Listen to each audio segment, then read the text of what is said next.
Hello ಮಕ್ಕಳೇ, welcome back to my channel. ಇವತ್ತಿನ ವಿಡಿಯೋದಲ್ಲಿ ನಾವು 5ನೇ ತರಗತಿಯ ಕನ್ನಡ ಪುಸ್ತಕವಾದ ಸಿರಿಕನ್ನಡ ಭಾಗ 2 ಈ ಪುಸ್ತಕದಲ್ಲಿನ ಮಗುವಿನ ಮೊರೆ ಓಕೆ ಈ ಪದ್ಯವನ್ನು ನಾವು ಇವತ್ತು ವಿಸ್ತಾರವಾಗಿ ನೋಡೋಣ ಮಕ್ಕಳೇ.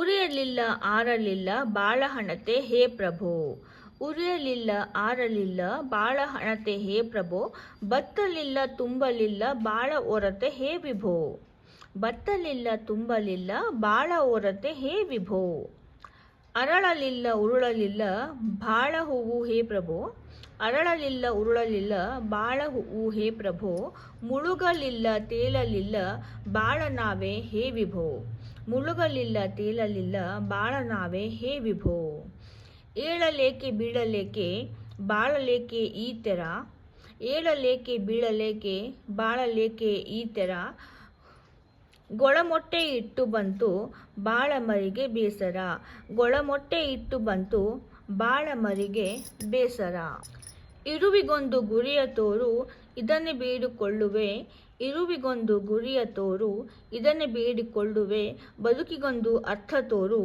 ಅದನ್ನೇ ಹಾಡಿಕೊಳ್ಳುವೆ, ಬದುಕಿಗೊಂದು ಅರ್ಥ ತೋರು ಅದನ್ನೇ ಹಾಡಿಕೊಳ್ಳುವೆ. ಮಕ್ಕಳೇ, ಈ ಪದ್ಯವನ್ನು ಬರೆದವರು ಸಿದ್ದಯ್ಯ ಪುರಾಣಿಕ್ ಅವರು. ಓಕೆ, ಈ ಪದ್ಯವನ್ನು ಬರೆದಂತಹ ಕವಿ ಸಿದ್ದಯ್ಯ ಪುರಾಣಿಕ್ ಅವರು. ಅವರ ಕಾವ್ಯನಾಮ ಕಾವ್ಯಾನಂದ. ಓಕೆ, ಅವರ ಕಾವ್ಯನಾಮ ಯಾವುದು? ಕಾವ್ಯಾನಂದ ಅನ್ನೋದು. ಈ ಕಾವ್ಯಾನಂದದಿಂದ ಈ ಪದ್ಯವನ್ನು ಆರಿಸಿಕೊಳ್ಳಲಾಗಿದೆ ಮಕ್ಕಳೇ. ಓಕೆ, ಹಾಗಾದರೆ ನೀವು ಈ ಪದ್ಯವನ್ನು ನೀವು ಸರಿಯಾಗಿ ಓದ್ಕೊಳ್ಳಿ. ಓಕೆ, ಆಮೇಲೆ ನೆಕ್ಸ್ಟ್ ವಿಡಿಯೋದಲ್ಲಿ ನಾನು ಈ ಪಾಠದ ಪ್ರಶ್ನೋತ್ತರಗಳು ಹಾಗೂ ಭಾಷಾಭ್ಯಾಸಗಳನ್ನ ನೋಟ್ಸ್ಗಳನ್ನು ನಾನು ನಿಮ್ಮ ಜೊತೆ ಶೇರ್ ಮಾಡ್ತೀನಿ ಮಕ್ಕಳೇ.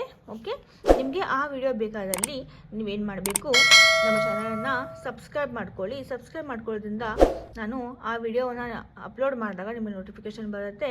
ಆದಷ್ಟು ಬೇಗ ನೀವು ನಮ್ಮ ಇದರ ನೋಟ್ಸ್ನ ನೀವು ನೋಡ್ಬೋದು. ಓಕೆ ಮಕ್ಕಳೇ, ಹಾಗಾದರೆ ಮತ್ತೆ ಸಿಗೋಣ ಮಗುವಿನ ಮೊರೆ ಈ ಪದ್ಯದ ಪ್ರಶ್ನೋತ್ತರಗಳೊಂದಿಗೆ. ಓಕೆ, ಅಲ್ಲಿವರೆಗೂ ಟೇಕ್ ಕೇರ್, ಬಾಯ್ ಬಾಯ್.